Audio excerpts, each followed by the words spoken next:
I welcome all of you to the meeting today. Just a few housekeeping rules to go through it again. Please keep yourselves on mute during the conference. If you have any questions, please post it in the Q&A box and it will be taken up by the chairpersons at the end of every lecture. In the interest of time, we may limit discussions to not more than 5 minutes, but we would request the panelists to answer your questions in the chat box if time permits.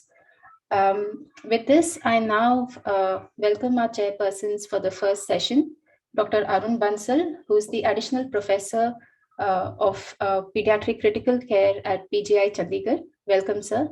And Dr. Suma Balan, who is a professor and HOD consultant pediatric rheumatologist at Amrita Institute of Medical Sciences, Kochi, and she's also the chairperson of the Pediatric Rheumatology Society of India. Welcome, ma'am. Over to both of you for the first session. Hello. Hello, everybody. It's a pleasure to be here, and I must congratulate both Chandrika and Dr. Akshay Shetty on a very innovative meeting. It's been very, very good to focus on this topic for the last 3 days. Today comes to the final end of our program, and today we're going to be talking more about therapeutics compared to what we've been seeing the last 2 days. With that, it gives me great pleasure to introduce our first speaker, Dr. Scott Canna. Dr. Scott Canna is an associate professor of pediatrics in the Perelman School of Medicine, University of Pennsylvania, as well as an attending physician in the pediatric rheumatology and immune dysregulation, the Children's Hospital of Philadelphia. He has been committed to translational research in autoinflammatory diseases and cytokine storm syndrome since 2005. This began with training in human translational autoinflammation at the NIH, where he contributed to the first trials of interleukin-1 blockade in patients with mutations of the NLRP3 inflammasome. He continued through work characterizing the murine models of macrophage activation syndrome. It extended to the discovery that the NLRC4 inflammasome hyperactivity drove both elevated IL-18 and life-threatening MAS. His independent research program began in 2017, working to elucidate the context and the mechanisms by which excess IL-18 promotes hyperinflammatory responses. Along the way, his group's biomarker work has identified the specific human context in which IL-18 rises above suppression by IL-18 binding protein and IL-18 is free to signal. Translating this work, his group demonstrated that IL-18 blockade may be a rational and feasible treatment in NLRC4 mass, and they are assisting with the development of several clinical trials of IL-18 blockade. I'm sure we'll hear a lot more about this and much more. Thank you, Dr. Scott. The stage is yours.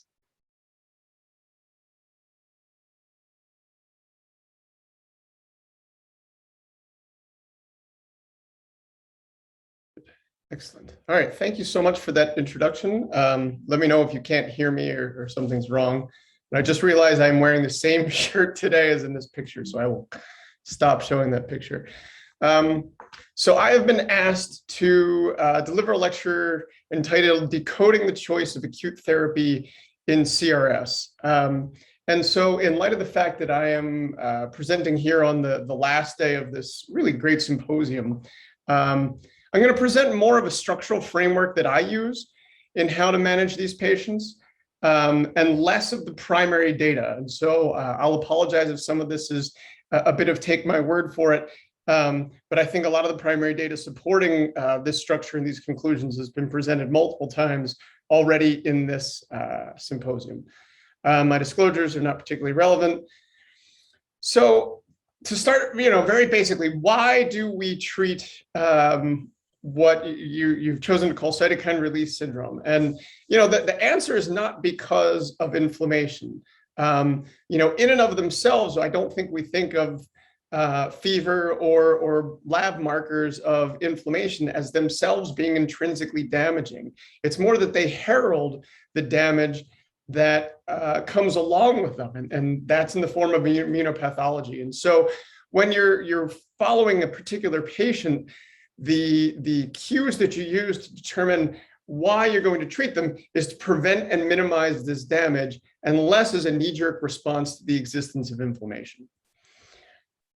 Whereas how we treat, or at least initially, is a balancing act between both the severity of the patient in front of you as sort of the sum total of both their inflammation and the damage, but also what we think is driving that hyperinflammatory response. The etiology probably matters as much, or in some cases more, than the severity, because how you're going to intervene needs to be targeted at that etiology. And the reason for that is, and maybe this will be controversial, but in my opinion, cytokine release syndrome is not a diagnosis. And we don't treat it like a diagnosis. And I'll try to make the case for that using a parallel example. And that example is shock. We don't think of shock as a diagnosis. We think of shock as a description of a physiologic state in time. And so this is from a recent review by people who are experts in shock, defined as a state of cellular tissue hypoxia, initially reversible, but must be recognized and treated immediately to prevent progression to irreversible organ damage. So it is a description of a dangerous physiologic state that requires urgent action. But we understand shock to be multifactorial. Blood loss is not the same as sepsis. We understand it to be graded. Not everybody is in the same level of shock, and it is not a binary state. It is not as though you go from no shock to complete shock. It is something that evolves over time, but it is recognizable and it is actionable. And the ICU folks in the audience know that recognizing and addressing shock, despite the fact that it's not a diagnosis, are incredibly valuable and life-saving. And so if you intervene, at a recognizable time, you can alter the course of this.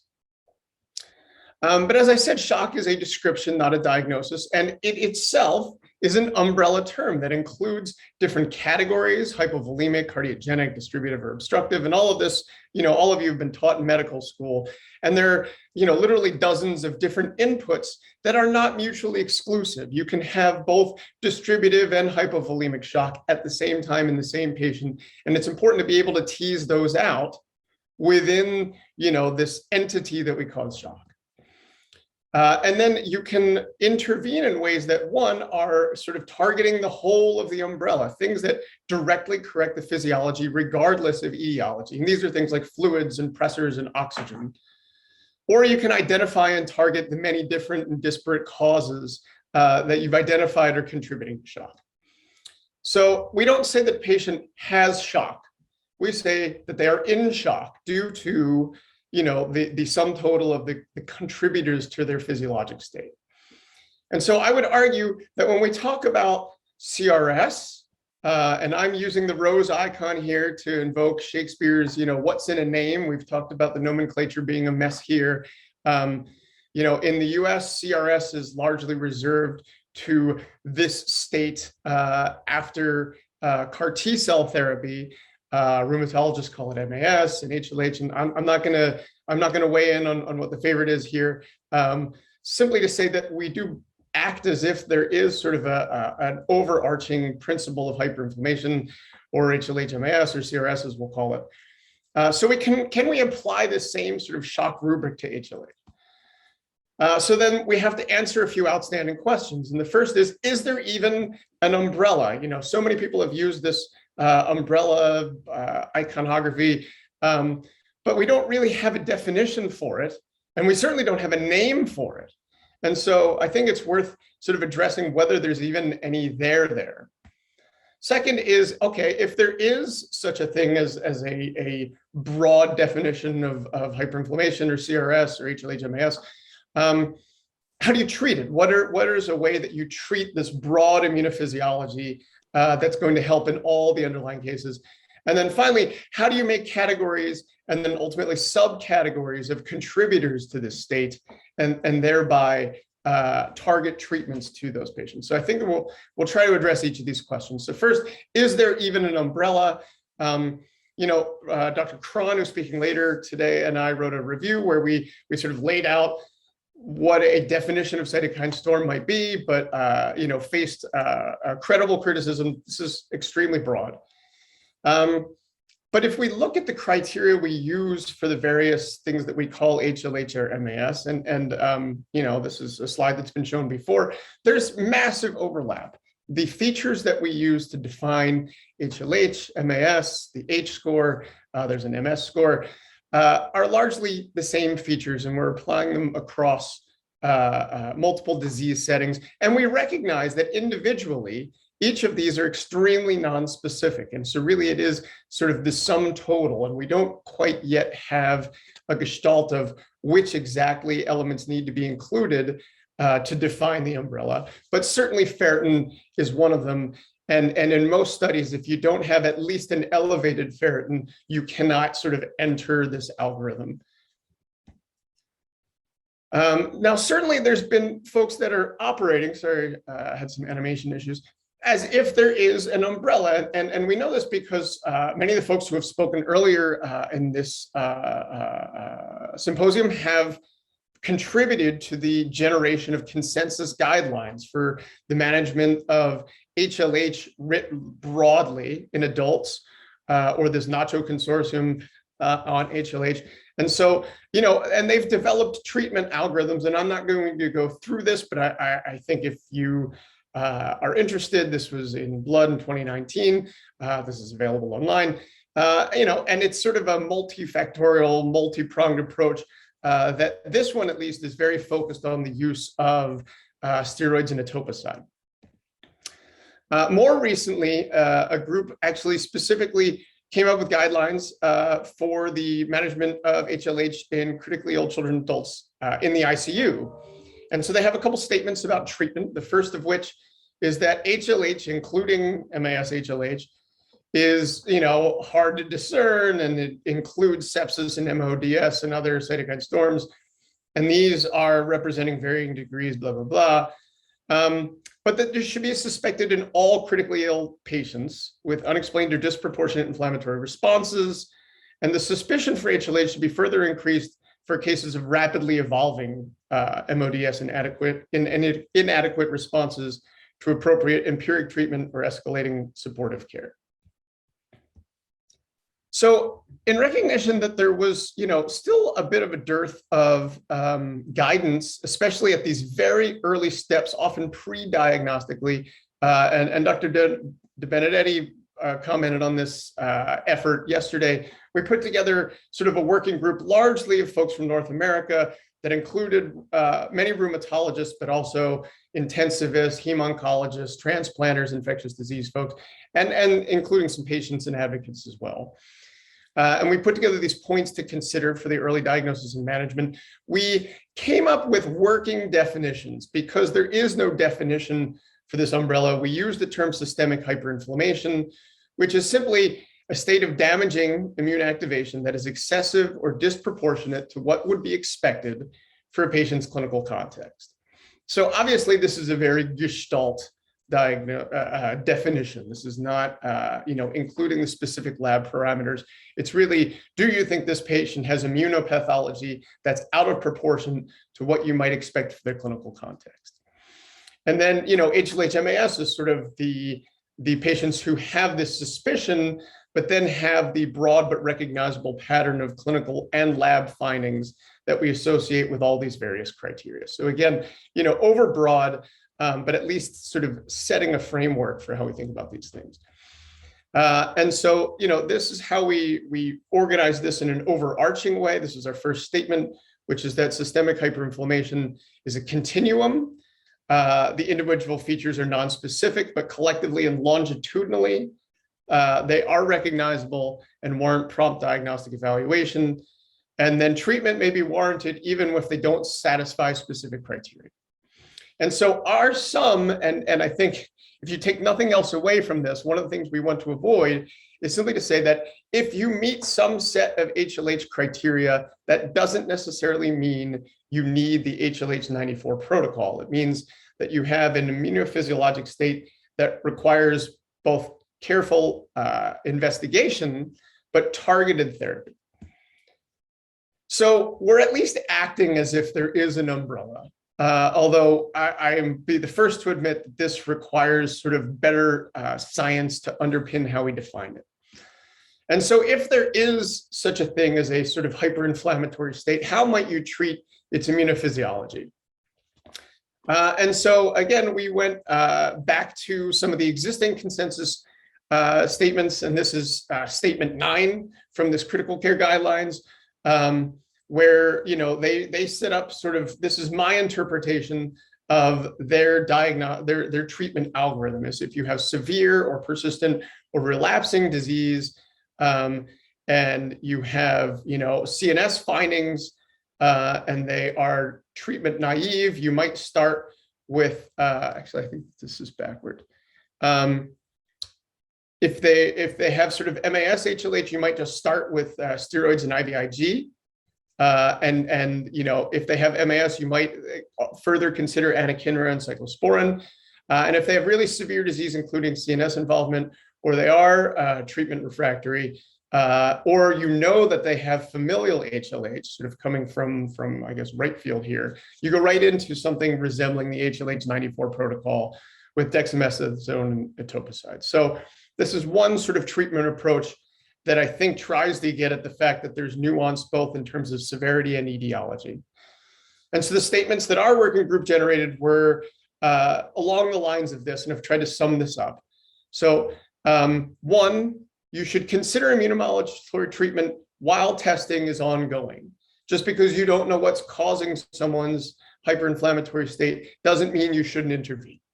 2, how you intervene in that state requires balancing the risks of damage with the risks of both immunosuppression in a patient who might be infected and how you might obscure your diagnosis. If you're not sure if a patient might have malignancy, things like steroids and etoposide are potentially going to make that diagnosis much harder to make.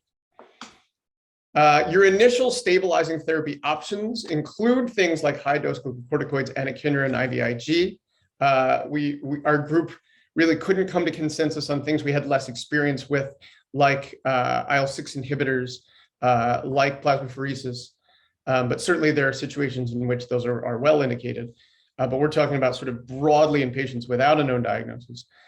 And then, of course, supportive care, appropriate empiric antibiotics, antimicrobials, and treatment of any known underlying triggers of disorders is essential right at the outset. Okay, so a little bit of data, again, coming from Dr. Cron's group, and I'm sure he'll talk about this later, about the benefit of the IL-1 inhibitor anakinra in treating secondary HLH, somewhat regardless of etiology. And so I put together this little pie chart of the patients that they treated and what their underlying etiologies either were or ended up being.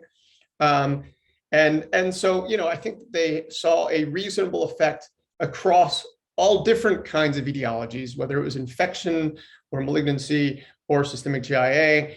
You may have seen Dr. Carcillo present a case that we saw in Pittsburgh of someone with EBV HLH who had a very clear response to anakinra. And in this series by Dr. Cron, their best outcomes were when you initiated early, which I think makes sense, and in particular in patients who have systemic GIA. So is there an umbrella? Yes. Can you treat the immunophysiology? Probably, but we need better data. And things like steroids and anakinra are probably our best shots. And so finally, how can we investigate the different categories and subcategories so that we can target treatments to these patients? And so, if we divide up the different potential contributors to the cytokine storm, infection, malignancy, rheumatologic, inborn errors of immunity, including familial HLH, and iatrogenic things like CAR T cells and bispecific tumor engagers, so we could divide this up sort of clinically or diagnostically. But when you don't know what's going on, that's not particularly helpful. So can we be a bit more mechanistic? And the answer is, I think we can. And I think that, availability of these tests is a problem, but it is a surmountable problem. Because everywhere I've put this little test icon is a place that clinically there are tests available. Now, almost all of these are simply ELISA tests. And so it's more a matter of finding labs that are willing to take on bringing it on board than it being the technical difficulty of measuring these things. Measuring IL-18 is not hard. It's just something that not a lot of labs have decided they need to do yet. And so I think our voices can help bring some of these things on board, especially if we continue to generate data showing their utility. So many of you have seen this before, that HLH is ultimately a problem of overwhelming T and potentially NK cell activation. Interferon gamma seems to be incredibly important for driving that pathology, either directly or indirectly through myeloid cells, including hemophagocytes, and sort of endothelial vascular activation, where effectors like IL-1 and IL-6 can be driving pathology, as well as coagulopathy, as measured out by things like D-dimers and soluble C5b3-9s. So all of these things we can use to assess what the dominant problems are in a patient. We can measure interferon gamma directly to say how much lymphocyte activation and gamma production there is. We can measure IL-2 receptor as a reasonable measure of T cell activation. We can measure D-dimers in coagulopathy. We can measure soluble C5b3-9s for evidence of thrombotic microangiopathy, which sometimes accompanies the cytokine storm. And we can measure gamma readouts, things like neopterin and CXCL9. And then we have tests for actual etiologies, right? You should be testing for the infections, whether it's dengue, whether it's EBV, whether it's hemorrhagic viruses that you think are driving things. You can measure IL-18 in patients, especially who have a rheumatologic cause. We now know that most lupus MAS does not have crazy high IL-18, whereas all the systemic GIA and stills does. And then, of course, you can interrogate both genetically and functionally perforin granule function. And so we also have medicines that sort of intervene at different places. And so I've tried to put them on sort of this spectrum between anti-inflammatory and immunosuppressive for how you might want to choose them. And so, things that might work broadly in this whole syndrome obviously include glucocorticoids, which have sort of a dose-dependent immunosuppressive effect.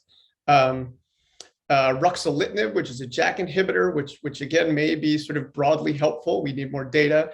IVIG, I think, is a nice anti-inflammatory, helpful if you're worried about someone might be immunosuppressed, especially if they have a protein-losing enteropathy or a known immunodeficiency, but usually not enough.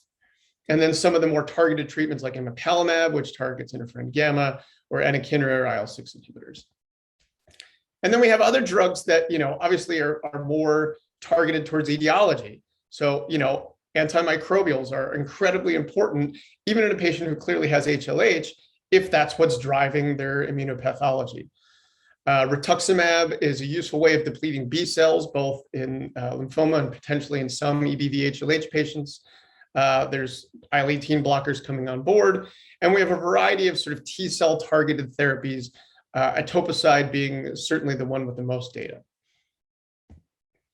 So how can we use clues to choose tools to intervene in our patients? Well, this is, again, sort of just put together based on logic, but if you have a patient who's rapidly deteriorating, you need a fast-acting agent. So etoposide is great, but etoposide does not work, within 24 hours, at least in my experience. And that's where things like, antibiotics are critically important. Steroids, especially at high doses, very quickly can work. IL-1 inhibitors, potentially IVIG, and someday perhaps things like emapalumab, should they become sort of more widely available. We have sort of broader anti-inflammatories, again, steroids, IVIG, and cytokine blockers, and potentially someday other sort of more targeted anti-inflammatories. We potentially have tools that can help depending on your level of DIC or thrombotic microangiopathy.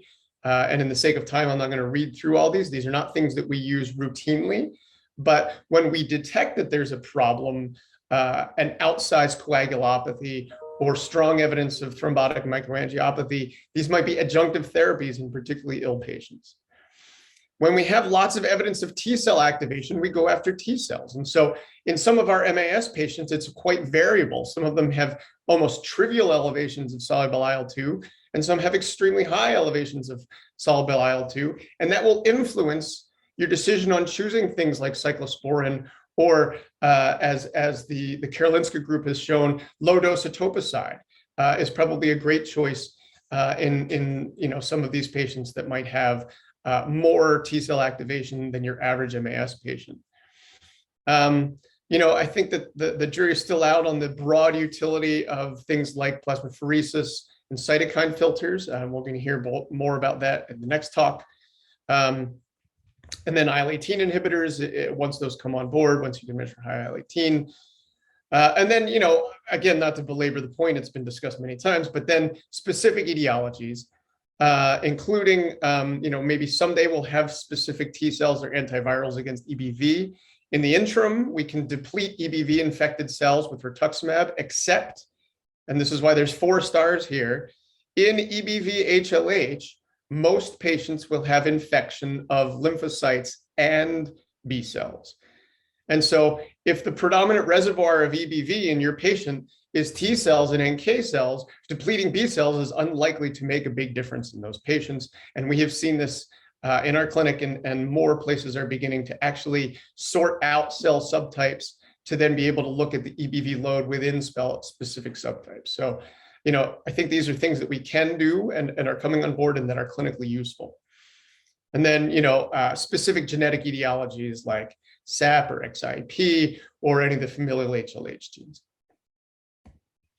So for one example, you might have a little baby who's had prolonged fever, high ferritin, cytopenias, and splenomegaly. And if this baby is stable, your workup could extend over the course of 1 to 2 weeks. You'll rule out infection malignancy. You might identify that this patient has perforin deficiency or strongly suspect it, and that patient should go directly on to HLH94 therapy as soon as you strongly suspect FHL.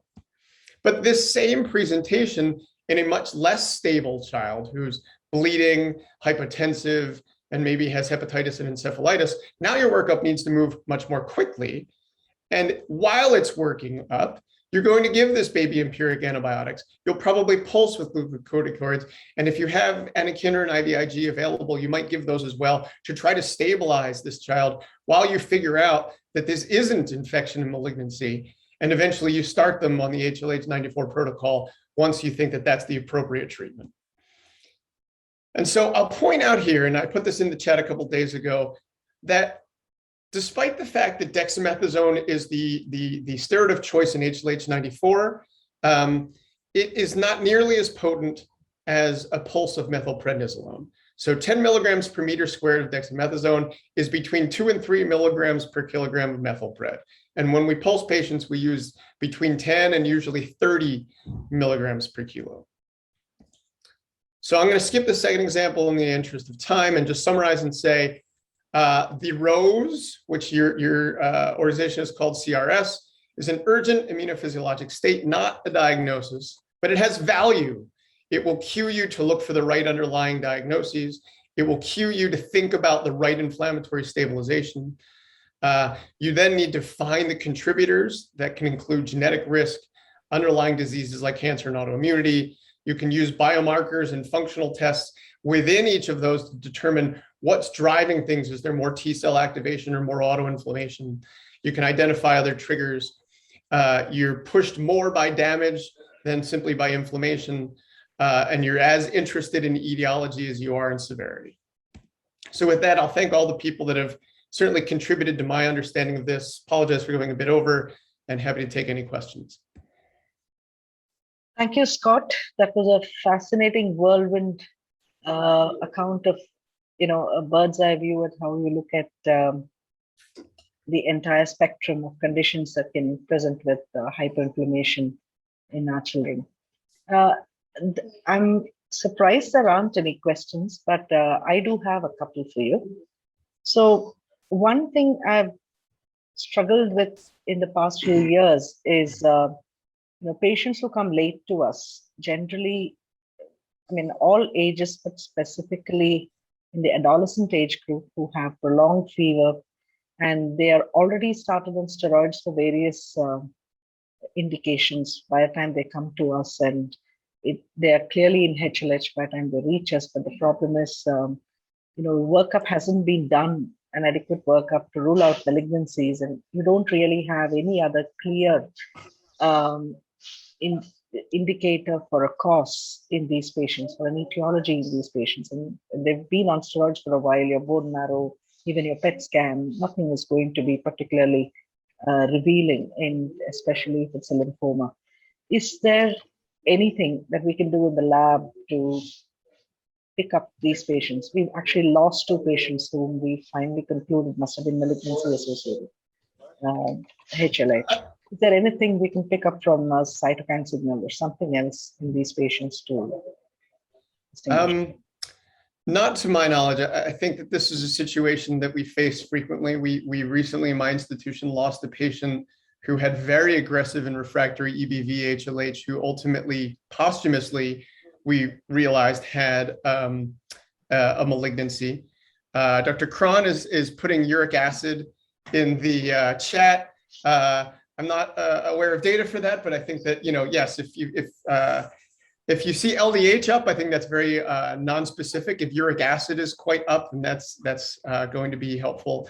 But in my experience, that's often not up, even in malignancies. Leukemias, I think, are less often occult, although if they're pretreated, it's very difficult. I'll admit I'm a rheumatologist, not a hemato-oncologist, and so I'm a bit out of my my element in saying this. But I think in general, you treat the severity of the patient if you don't know the etiology, and sometimes you'll end up in a situation where you still strongly suspect malignancy, and you've already treated with steroids and etoposide because that's what the patient needed to stay alive. But I think summarily, if you have HLH associated with malignancy, the outcomes are terrible. And I think that is likely to be even more intractable when you have a late presentation and a late diagnosis. Thank you.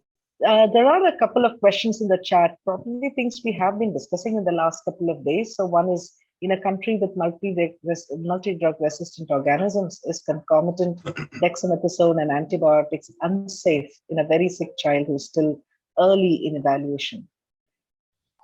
I think that's it depends question. I think how much you worry about steroids unleashing their infection. I worry less about steroids in gram-negative bacterial infection than I do in infections like HSV. So I don't know that drug resistance necessarily changes that parameter. If your patient needs steroids to keep them out of the ICU and to assist their renal failure and coagulopathy, then that's what they need. So it depends balance question. I did see a couple questions about dexamethasone versus methylprednisone.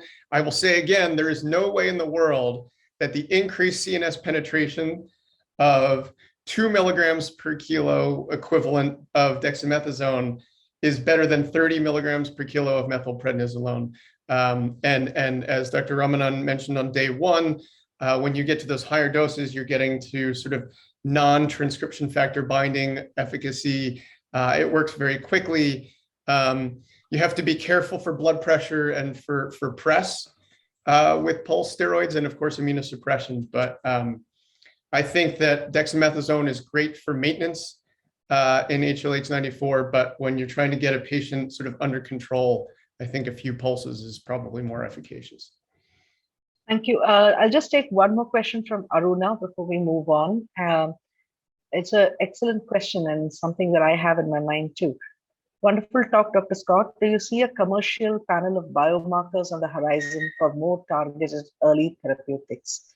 My wonder was that too. How quickly in your practice do you move on to checking your cytokine levels and the rest of the biomarkers that you showed us? I am deeply privileged at my institution to have, within 24-hour access to a very high sensitivity cytokine panel wherein our interferon gamma levels are useful. The ones that go to some commercial panels like ARUP, the interferon gamma is not particularly sensitive, so we developed a different, more sensitive platform. We tend to send things like IL-18 and soluble IL-2 very quickly, even though we don't run them at our institution. I think that running these at your institution is, I don't see a company is unlikely to make money running these tests. And so that's why they don't exist. As I've said before, I measure IL-18 in my lab all the time. It's very easy. I have undergraduates who do it all the time. I'm happy to help any lab and tell you all the reagents. It's all in the papers we've studied. It's really more convincing your clinical lab that this is something to invest in. And I think that at some point we'll get there. I think that especially for me, soluble IL-2 and either gamma or CXCL9. And you know, of course, if you don't have readily access to ferritin, I think that's probably the first place to start. Thank you so much. Thank you very much. There Thanks are for more the questions invitation. in the This is a chat. great conference.